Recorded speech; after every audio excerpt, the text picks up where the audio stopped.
নমস্কার, আমি সুকৃতি দান। আশা করি আপনারা সবাই ভালো আছেন। আপনারা সবাই দেখছেন অ্যাস্ট্রো সলিউশন। আজকে আমি আলোচনা করবো যে তুলা রাশি বা লগ্নের ক্ষেত্রে এই মুহূর্তে দুটো নেগেটিভ যোগ সার্বিকভাবে তুলা রাশি বা লগ্নের উপর একটা নেগেটিভ প্রভাব দিয়ে রেখেছে। কিভাবে এই সমস্যা থেকে আপনারা বেরিয়ে আসতে পারবেন, তার কিভাবে প্রতিকার করবেন, সবকিছু নিয়ে পুঙ্খানুপুঙ্খভাবে বিশ্লেষণ করব। আশা করবো আপনাদের ভালো লাগবে।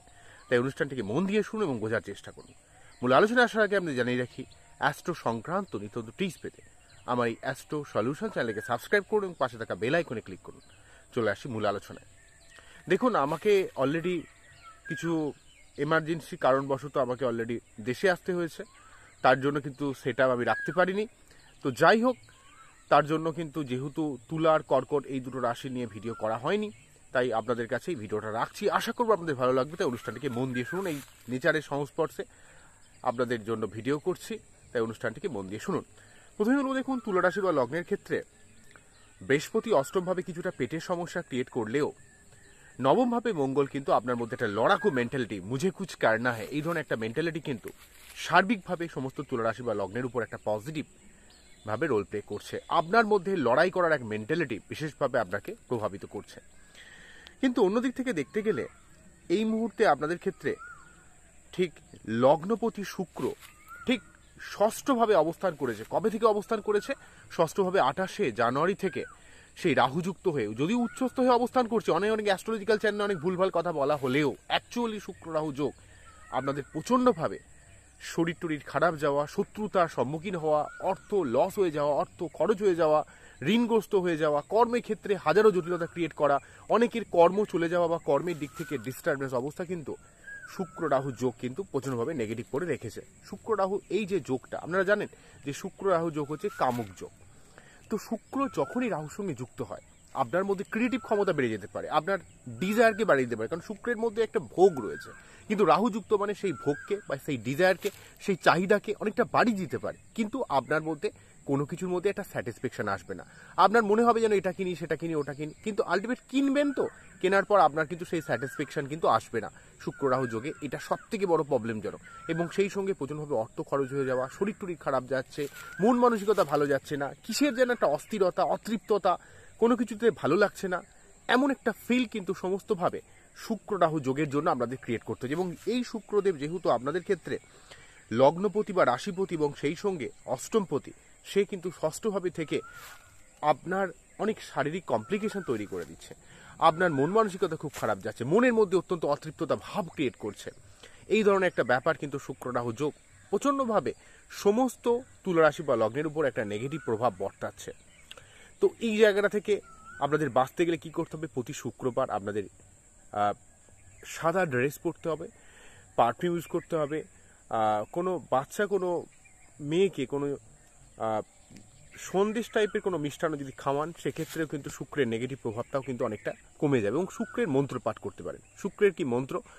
শুক্রের যে মন্ত্র, ওং হিম অকুন্দ মেয়ালাভ্যাং দৈত্যানাং পরমাঙ্গুরুং সর্বশাস্ত্র প্রবর্তনাং ভার্গবং পরমামহম, এই মন্ত্র পাঠ করে তার যে বীজ মন্ত্র, ওং দ্রাম দ্রিম দ্রম স্বাহা শুক্রায় নমঃ, ওং দ্রাম দ্রিম দ্রম স্বাহা শুক্রায় নমঃ, ওং দ্রাম দ্রিম দ্রম স্বাহা শুক্রায় নমঃ, এই মন্ত্র পাঠ করতে পারে। অনেক উপকার পাবেন, অনেক লাভ পাবেন। এবং আপনাকে একটু সংযত হতে হবে, নিজস্ব চাহিদাকে আপনাকে কিন্তু দমন করতে হবে। অর্থের আনএক্সপেক্টেড খরচ থেকে আপনাকে সরে থাকতে হবে। আপনার শারীরিক সমস্যা কিছু হলে ইমিডিয়েট ডাক্তারের শরণাপন্ন হন, ঠিক আছে? এবং আপনার বাচ্চাটি দেখুন যে আপনার শুক্র বাচ্চাটি কতটা স্ট্রং রয়েছে। কারণ তুলারাশি বা লগ্নের মানুষের অত্যন্ত সফিস্টিকেটেড মেন্টালিটির হন। আপনারা মন থেকে খুব ভালো হন, আপনারা মানুষের ভালো করতে চান, কিন্তু আপনাদের মধ্যে একটু হালকা, একটু উড়ে বেড়ানোর মেন্টালিটি অনেক ক্ষেত্রে আপনাদের একটু পিছিয়ে রাখে। আপনারা অনেক সময় বুঝতে পারেন না। এই ধরনের একটা ব্যাপার কিন্তু সার্বিকভাবে তুলারাশি বা লগ্নের উপর একটা নেগেটিভ প্রভাব কিন্তু বর্তায়। সেই জন্য বুঝতেই পারছেন, শুক্র রাহু এই যোগ থেকে বাঁচতে গেলে আপনাদের কিন্তু একটু শুক্রের মন্ত্র পাঠ করতে হবে, একটু হালকা থাকতে হবে এবং নিজের মধ্যে যে আনএক্সপেক্টেড ভুলভাল চিন্তাভাবনা, সেগুলো থেকে একটু সরে থাকতে হবে। নাহলে কিন্তু সমস্যা আরও বাড়তে পারে এবং নিজস্ব মানসিক চাপ, যন্ত্রণা, এগুলোকে একটু রিলিভ করে দিতে হবে, ঠিক আছে? এবং আপনাকে যে কোনোভাবে হোক আপনার বাচ্চাদের শুক্রের স্ট্রংলি প্রতিকার কিন্তু করতে হবে। সাদা ড্রেস পরলে শুক্রের অনেকটা স্ট্রংলিভাবে রেমেডি কিন্তু করা যেতে পারে বলে আমি মনে করি। এই শুক্রের এই সমস্যার দীর্ঘদিন কিন্তু আমাদের ফেস করতে হচ্ছে। সেই 28শে জানুয়ারি থেকে শুক্র কিন্তু রাহুযুক্ত হয়েছে। আবার অন্যদিক থেকে মার যখনই শনি এই মীন রাশির ঘরে এসে প্রবেশ করবে, তখনই কিন্তু অলরেডি শুক্র, শনি এবং রাহু একসঙ্গে যুক্ত হয়ে যাবে। এই মুহূর্তে শুক্র রাহু যোগ যতটা প্রবলেম ক্রিয়েট করছে, আমাদের অত্যন্ত অর্থ খরচ হয়ে যাচ্ছে, তখন শনি, শুক্র এবং রাহু একসঙ্গে যুক্ত হয়ে আপনাদের মধ্যে সবসময় একটা অতৃপ্ততা ভাব ক্রিয়েট করবে। মানে একদিক থেকে শনি কি করবে, শুক্রকে এন্ট্র্যাপ করে দিতে চাইবে, আর রাহু খরচ করাতে চাইবে। এমন একটা অচল অবস্থা তৈরি হবে। সেক্ষেত্রে কিন্তু শুক্র রাহু শনির এই যোগের জন্য আপনাদের ক্ষেত্রে কিন্তু শুক্রে একটু মন্ত্রপাঠ করতে হবে। প্রতি শুক্রবারগুলোকে একটু সাবধানতা অবলম্বন করতে হবে। কোনো রকম ইম্পর্টেন্ট কাজের ব্যাপারে আপনাকে একটু সাবধান হতে হবে, কারণ এই সময় কিন্তু শুক্র রাহু জায়গাটা বা শুক্র রাহু শনি, বিশেষ করে যখন 29শে মার্চ থেকে 18ই মে এর মধ্যে এই সময়কালে কিন্তু আপনার শুক্রবারগুলোতে একটু সবসময় সাবধানতা অবলম্বন করতে হবে, না হলে কিন্তু আপনার লাইফে সমস্যা আসতে পারে। বোঝা গেল কি বললাম? তো এটা মেন ফ্যাক্টর।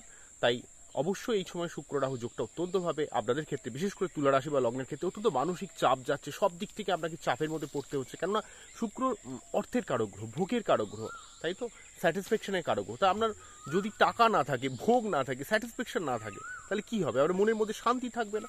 তো এই ধরনের একটা সমস্যা কিন্তু শুক্রদেব ক্রিয়েট করা চেষ্টা করি। যদি শুক্র নিজে ক্রিয়েট করছে না, শুক্র নিজে পীড়িত থাকার জন্য আপনাকে এটা ফেস করতে হচ্ছে। শুক্রদেবকেও তো আপনার নিজের শুভ গ্রহ, সে তো আপনার ভালো কিছু দিতে চায়, কিন্তু শুক্রের ভালো না থাকার জন্য আপনার মধ্যে শরীর টরীর খারাপ হওয়া, সর্দি কাশি সংক্রান্ত সমস্যা ক্রিয়েট করা, বিভিন্ন ধরনের সমস্যার মধ্যে আপনাকে কিন্তু ফিল করতে হচ্ছে। তাই এই ব্যাপারে একটু আপনাকে সাবধান কিন্তু অবশ্যই হতে হবে। অন্যদিক থেকে আরেকটা নেগেটিভ যোগের কথা বলতে গেলে সেটা হচ্ছে অলরেডি পঞ্চমভাবে শনি রবি যোগ তৈরি হয়েছে। যদিও আপনাদের ক্ষেত্রে রবি হচ্ছে একাদশপতি, অর্থ, ইনকাম বা জীবনে যে কোনো ধরনের প্রাপ্তি যোগের ক্ষেত্রে রবি কিন্তু উল্লেখযোগ্য ভূমিকা পালন করে। সেই রবি শনি রবি যোগের মধ্যে পড়ে যাচ্ছে পঞ্চমভাবে। তাই শনি রবি যোগ থাকা মানে আপনার প্রফেশনাল লাইফে হাজারো চাপ বেড়ে যাওয়া। আপনি যতটাই মানুষের জন্য কাজ করুন না কেন, যে জায়গাটা আপনার ল্যাক থাকবে, যে জায়গাটা আপনার গলত থাকবে, সেই জায়গা নিয়ে লোক কিন্তু আপনাকে কথা শোনাবে। আপনার পিতার শরীর স্বাস্থ্যের ব্যাপারে আপনাকে সাবধান হতে হবে। এবং এক্ষেত্রে যেহেতু আপনার একাদশপতির সঙ্গে এখানে পঞ্চমপতির কানেকশন, আপনি আপনার নিজের বুদ্ধিকে ইমপ্লিমেন্ট করে ব্যবসার দিক থেকে অনেক উন্নতি করতে পারেন, অর্থ লাভ করতে পারেন। কিন্তু শনি রবি যেহেতু একে অপরের অ্যান্টি প্ল্যানেট, শনি যেখানে কি হয়, মানুষকে এনট্র্যাপ করে দেয়, রবি দিতে চায় কিন্তু শনি সেটা আটকে দেয়। তাই শনি রবি এই বীজযোগে অনেক জিনিস আপনার হতে হতেও লাস্ট মুহূর্তে আটকে যাবে, কোথাও যেন হচ্ছে না, কোথাও যেন মিলতেও মিলল না। এই ধরনের একটা সমস্যা কিন্তু শনি রবি বীজযোগে মানুষের মধ্যে ক্রিয়েট করে। তাই এই শনি রবি বীজযোগ যতদিন ধরে রয়েছে দুবার কিন্তু ক্রিয়েট করবে। একবার হচ্ছে আপনাদের এই মুহূর্তে পঞ্চমভাবে ক্রিয়েট করছে, যেটা কিন্তু সন্তান, প্রেম, ভালোবাসা, পড়াশোনা, রিলেশনশিপ, রোমান্টিকতা, ঠিক আছে, এগুলো দিয়ে আমাদের মেন সমস্যাগুলো ক্রিয়েট করছে।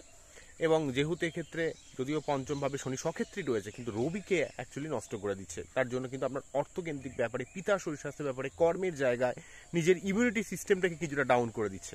তো এর জন্য এই দুবার যেটা ক্রিয়েট করবে, একটা তৈরি হবে পঞ্চমভাবে, সেটা হচ্ছে আপনাদের 12ই ফেব্রুয়ারি থেকে 14ই মার্চ পর্যন্ত একটা তৈরি হবে। তারপর আবার 29শে মার্চ থেকে 14ই এপ্রিল পর্যন্ত এখানে 1 মাস, আর ওখানে হচ্ছে আপনার প্রায় 15 দিন, মোটামুটি 45 দিনের মতো সময়কাল কিন্তু আপনাকে এখানে শনি রবি এই বীজযোগটা কিন্তু ফিল করতে হবে। এই ব্যাপারে একটু সাবধান আমাদের হতে হবে। শনি রবি বীজযোগ চলা মানে বুঝবেন যে অনেক কাজ হতে হতো আপনার হয়ে গেল, কাজটা হয়ে যাবে, সেই কাজ যেন কোথাও আটকে যাচ্ছে, হতে যেন হচ্ছে না, এমন একটা সমস্যা কিন্তু শনি রবি বীজযোগ মানুষের জীবনে ক্রিয়েট করে। পিতার সঙ্গে মনোমালিন্য বা পিতার শরীর স্বাস্থ্য নিয়ে খারাপ, কোনো রকম আইনি সমস্যা আসা, বুদ্ধি ইমপ্লিমেন্টেশন কিছু সমস্যা ক্রিয়েট করা, অনেক মানুষ আপনাকে ভুল বুঝলো, এই ধরনের একটা প্রবলেম ক্রিয়েট করতে পারে। তো তার জন্য কি করতে হবে, ওই দিন আপনাকে শনি মন্দিরে, প্রতি শনিবার আপনাকে শনি মন্দিরে পুজো দিতে হবে, নিরামিষ খেতে হবে। এবং রবির এই সমস্যার জন্য আপনাকে কিন্তু অবশ্যই প্রতিদিন সূর্য প্রণাম অবশ্যই করতে হবে স্নানের পর, ঠিক আছে।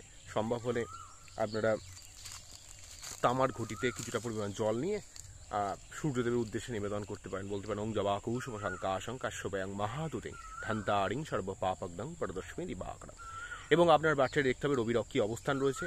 রবিবার এবং শুক্রবারগুলোকে একটু বি কেয়ারফুল, একটু সাবধান কিন্তু আপনাদের প্রত্যেককে হতে হবে, যেহেতু একাদশপতি এখন ডিস্টার্ব রয়েছে এবং লগ্নপতি ডিস্টার্ব রয়েছে। লগ্নপতির জন্য যেহেতু শুক্র আপনার লগ্নপতি বা রাশিপতি ডিস্টার্ব রয়েছে, তাই শুক্রের আপনাকে প্রতিকার হিসাবে কিন্তু আপনার মন্ত্রপাঠ করা উচিত, বা শুক্রের স্ট্রংলি প্রতিকার হিসাবে ডায়মন্ড বা হোয়াইট জার্কন, যদি আপনার বাচ্চার পারমিট করে সেগুলো কিন্তু অবশ্যই আপনি করতে পারেন। তো এই একটা ব্যাপার কিন্তু তৈরি হয়ে গেল। তো আশা করি আমরা বুঝতে পারলে কোন জায়গাটাকে মেনলি আমি বলতে চাইছি। তো এইখানে এই মুহূর্তে সন্তান, পড়াশোনা, প্রেম, ভালোবাসা, রিলেশনশিপ এবং আপনার ক্ষেত্রে ব্যবসা কেন্দ্রিক জায়গায়, ক্রিয়েটিভিটির জায়গায় কিছুটা ডামাডোল তৈরি করবে। এবং শনি রবির একটা বিশেষ কারকতা হচ্ছে কি, শনি হচ্ছে আমাদের সার্বিক পিতা, আমাদের জগতের পিতা হচ্ছে রবি। তা রবি হচ্ছে আমাদের জগতের পিতা, শনি হচ্ছে আমাদের কর্মের কারক গ্রহ। তো পিতা পুত্রের একসঙ্গে থাকাটাকে শুনে মনে হয় ভালো হলেও, তো এখানে রবি কিন্তু অনেক কিছু যেন দিতে চাইবে, কিন্তু শনি সেই জায়গাটা কিন্তু অনেক ক্ষেত্রে আটকে দেবে, হতেও যেন কোথাও যেন আটকে যাচ্ছে, এমন একটা সমস্যা কিন্তু ক্রিয়েট করতে পারে। তো এই ধরনের একটা ওভারঅল ব্যাপার, ঠিক আছে। তো এগুলোকে জন্য আপনাকে কী করতে হবে, প্রতি শনিবার নিরামিষ খাওয়া, শনি মন্দিরে পুজো দেওয়ার কথা বললাম, হ্যাঁ, প্রতি শনিবার নিরামিষ খাওয়ার কথা তো বললামই, তার সঙ্গে সঙ্গে শুক্রের যে মন্ত্রপাঠের কথা বললাম, শুক্রের যে মন্ত্রপাঠটা, যে ওং হিমাকুন্দ মেয়ালাভ্যাং দৈত্যারাং পরমাং গুরুং সর্বশাস্ত্র প্রবর্তরাং ভার্গবং পরমাহ, এই মন্ত্র পাঠ করে তার যে বীজ মন্ত্র ওং দ্রাম দ্রীম দ্রম সহ শুক্রায় নমঃ, ওং দ্রাম দ্রীম দ্রম সহ শুক্রায় নমঃ, ওং দ্রাম দ্রীম দ্রম সহ শুক্রায় নমঃ। এগুলো করতে পারেন, এগুলো করুন। আর অবশ্যই আমাকে কমেন্ট সেকশনে জানাবেন। আমি পরবর্তীকালে অলরেডি কলকাতায় ফিরে আমাকে অবশ্যই ভিডিওগুলো আরও ডিটেলস আমি করব, আপনাদের পুঙ্খানুপুঙ্খভাবে বোঝানোর চেষ্টা করবো। জিনিসগুলো আমি একটু জাস্ট বলে গেলাম, টাচ করে গেলাম। তো যাই হোক, আমার এই টোটাল অনুষ্ঠানটিকে আমাদের কেমন লাগলো সেটা কিন্তু অবশ্যই কমেন্ট সেকশনে জানাবেন। আমরা খুব ভালো থাকুন, অ্যাস্ট্রো সলিউশন দেখতে থাকুন। অবশ্যই এই জিনিসগুলোকে অনেকটা কিওর হয়ে যাবে। নমস্কার।